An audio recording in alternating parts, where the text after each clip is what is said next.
Kamu pernah dengar kan, familiar kan pasti sama butterfly effect? Konsep bahwa peristiwa yang kelihatannya kecil, kelihatannya nggak penting, nggak signifikan, tapi memicu reaksi berantai yang mengakibatkan sesuatu yang jauh lebih besar di masa depan dan di tempat lain.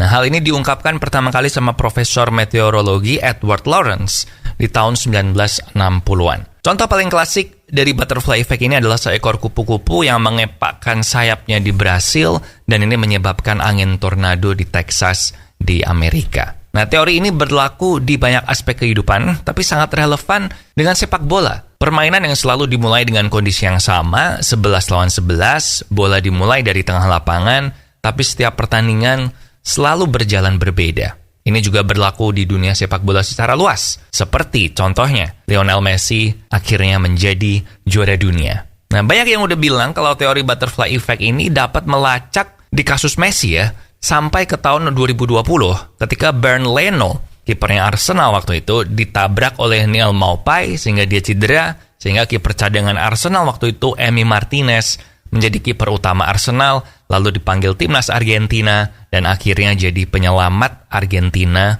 di final Copa America dan final Piala Dunia. Tapi sebenarnya seberapa jauh bisa kita lacak butterfly effect ini? Apa? Siapa sebenarnya sumber pertama Argentina menjadi juara dunia di Qatar 2022? Itu yang akan kita bahas di Bola Adalah Teman kali ini. Dan ternyata awalnya, spoiler alert, awalnya berasal dari sebuah pertandingan di Trondheim, Norwegia, di tahun 2006, waktu Messi masih 18 tahun.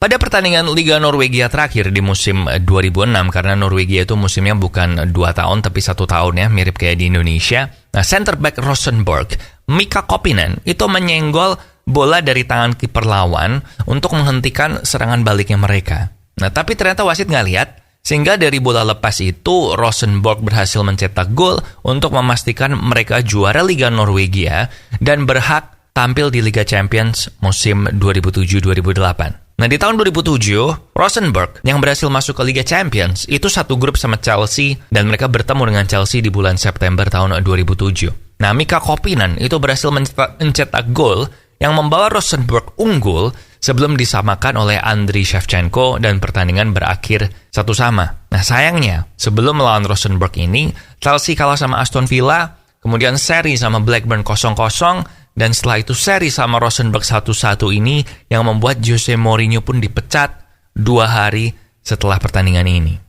Nah, di akhir musim 2007-2008, setelah menganggur selama beberapa bulan, Jose Mourinho akhirnya ditunjuk menjadi pelatih Inter Milan, menggantikan Roberto Mancini, yang memang di musim 2007-2008 udah frustrasi ya di Inter, bahkan sempat resign setelah kalah dari Liverpool di Liga Champions, sebelum membatalkan resignnya keesokan harinya. Nah, Mancini kemudian nganggur selama 1 musim karena jobnya diambil Mourinho, dan akhirnya di tahun 2009 dia ditunjuk menjadi manajer Manchester City, di mana dia bertemu dengan Craig Bellamy. Craig Bellamy ini adalah pemain Wales yang memang lututnya itu bermasalah ya sepanjang karirnya. Bahkan dia sempat hampir pensiun di tahun 2003 karena tendonitis di lututnya itu yang nggak sembuh-sembuh. Itu sebabnya sejak sebelum Mancini datang, program latihannya dia itu khusus, berbeda dengan teman-teman setimnya, supaya lututnya ini tetap terlindungi. Nah, tapi Mancini nggak setuju dengan program tersendiri ini, sehingga waktu dia datang ke City, dia ngotot kalau Bellamy ini harus ikutan program latihan bareng-bareng sama teman yang lain. Dan hasilnya, waktu pre-season di tahun 2010, lutut Bellamy ini kembali cedera, dan itu membuat dia nggak bisa main buat timnas Wales di pertandingan friendly lawan Kroasia.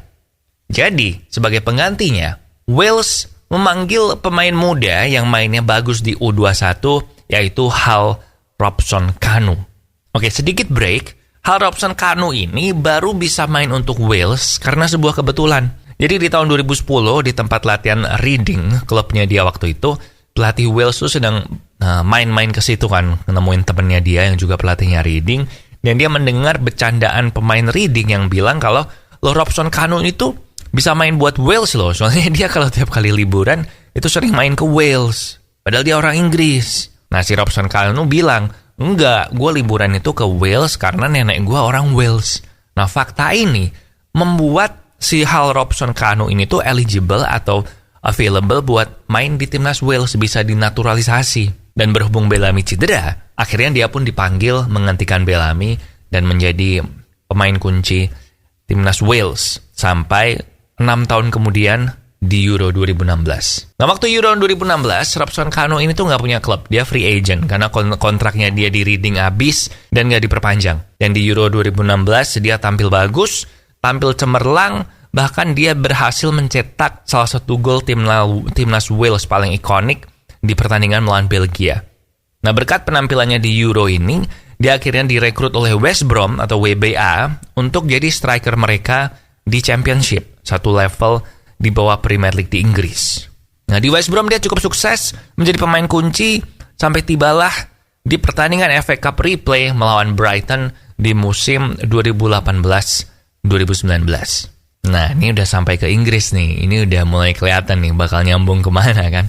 Nah, di pertandingan FA Cup replay ini, Robson-Kanu harus diganti karena cedera. Tapi problemnya WBA udah habis jatah pergantian pemainnya, sehingga mereka mainnya cuma 10 orang doang lawan Brighton. Tapi ya, Brighton memang dari dulu itu kan kesulitannya mencetak gol ya. Dan mereka waktu itu sedang mencadangkan striker kuncinya yaitu Glenn Murray, top scorer mereka di EPL musim itu dengan 13 gol. Yang sebenarnya memang di FA Cup replay ini tuh si Glenn Murray ini tuh mau istirahat aja, mau diistirahatkan. Soalnya umurnya udah 35 kan, jadi mesti dirotasi. Nah, tapi lawan WBA yang main 10 orang karena Robson-Kanu nggak bisa main, mereka harus memasukkan Glenn Murray dan benar aja dia ngegolin 2 dan Brighton pun akhirnya menang. Nah, performa Brighton di depan gawang ini, yang lawan 10 orang WBA aja nggak bisa ngegolin, yang 10 orang karena Robson-Kanu cedera, ini bikin Brighton memutuskan untuk membeli striker baru di akhir musim bernama Neal Maupay. Nah, udah keluar nih Neal Maupay-nya nih. Dan langsung aja, musim berikutnya, kamu atau terutama fans Arsenal mungkin ingat ya pertandingannya bulan Juni 2020, Project Restart, Liga Inggris main tanpa penonton, tapi Brighton lawan Arsenal ini tetap panas tensinya. Terutama karena Neal Maupay ini melakukan pelanggaran ke kiper Arsenal, Bernd Leno, yang menyebabkan dia jadi cedera ligamen lutut dan gak bisa bermain sampai akhir musim. Di game itu, Leno digantikan oleh Emi Martinez, dan Emi Martinez ini tampil luar biasa selama sisa musim, dan ketika di akhir musim tetap diputuskan bahwa musim selanjutnya kiper utamanya tetap Leno. Akhirnya Martinez memutuskan pindah ke Aston Villa jadi kiper utama di situ, dan penampilan gemilangnya di Aston Villa membuatnya dipanggil ke timnas Argentina. Tapi tunggu, belum selesai. Sebenarnya di timnas Argentina sejak Piala Dunia 2018 sampai menjelang Copa America, kiper pertama Argentina itu bukan Emi Martinez, tapi Franco Armani. Nah, kiper River Plate Franco Armani ini jarang blunder, selalu jadi starter di semua pertandingan resmi Argentina, habis ngantiin Willy Caballero ya, habis World Cup 2018. Bahkan si Armani ini juga juara 2 kali Copa Libertadores atau Liga Champions Amerika Selatan. Tetapi, sebelum pertandingan terakhir kualifikasi Piala Dunia lawan Chili, tepat sebelum Copa Amerika mulai, nah Franco Armani ini positif COVID-19. Sehingga dia nggak bisa dipanggil sama Scaloni buat main di Copa America. Nah, sehingga akhirnya Emi Martinez lah yang jadi kiper utama Argentina di Copa America. Di Copa America dia jadi pahlawan, menyelamatkan 3 penalti Kolombia, diadu penalti di semifinal, clean sheet di final lawan Brasil, dan sejak saat itu Martinez jadi kiper utama Argentina, dan kemudian di Piala Dunia tahun ini juga melakukan penyelamatan gemilang lawan Belanda dan Prancis, sehingga akhirnya Messi jadi juara dunia. Oke, sekali lagi kita ulang dan rekap, tapi kita balik dari 2022 biar lebih jelas. Jadi 2022, Messi juara dunia berkat Emi Martinez, penyelamatan gemilang, adu penalti segala macam. Tapi Martinez nggak akan jadi kiper utama Argentina kalau Armani, kiper utama Argentina sebelum dia, itu nggak kena COVID. Dan Martinez juga nggak akan dipanggil timnas Argentina kalau Bernd Leno ini nggak cedera gara-gara Neal Maupay yang bikin Martinez jadi kiper utama dan jadi dikenal. Tapi Neal Maupay nggak akan pindah ke Brighton, nggak akan main di pertandingan itu kalau Brighton berhasil menang lawan WBA yang bermain dengan 10 orang karena Hal Robson-Kanu cedera, tanpa gol dari Glenn Murray, striker tua mereka yang udah mau pensiun. Jadi masa lawan WBA 10 orang aja harus mengandalkan pemain umur 35 tahun, sehingga bikin mereka jadi beli Neil Maupay. Tapi, Hal Robson Kanu nggak akan main di pertandingan itu kalau dia nggak main Euro 2016 dan bikin banyak klub tertarik sama dia. Dan Robson Kanu nggak akan main di timnas Wales kalau Bellamy ini nggak cedera. Dan Bellamy nggak akan cedera kalau nggak dilatih sama Roberto Mancini di Man City. Dan Mancini nggak akan jadi pelatih Man City dan ketemu Bellamy kalau dia nggak digantikan sama Jose Mourinho di Inter. Nah, Jose nggak akan jadi pelatih Inter kalau dia nggak dipecat sama Chelsea setelah seri 1 sama-sama Rosenberg, di mana golnya Rosenberg itu dicetak oleh Mika Koppinen. Dan akhirnya, Mika Koppinen dan Rosenberg ini nggak akan main di Liga Champions musim itu kalau di tahun 2006 di pertandingan terakhir Liga Norwegia, Mika Koppinen ini nggak menyenggol bola dari tangan kiper musuh dan membuat Rosenberg juara Liga sekaligus lolos ke Liga Champions musim depan. So itu dia, lewat pelacakan yang detail dan mendalam yang tidak bisa dibuktikan cocok logi apa tidak, ternyata awal mula takdir Messi menjadi juara dunia di 2022 itu terjadi di tahun 2006 berkat andil Mika Koppinen, bek tengah Rosenberg dari Norwegia pada saat Messi masih berumur 18 tahun. Itu dia, bola adalah teman untuk hari ini. Jangan lupa subscribe untuk tidak ketinggalan episode selanjutnya. Share juga sama teman kamu yang suka olahraga. And thank you for watching. And I'll see you when I see you.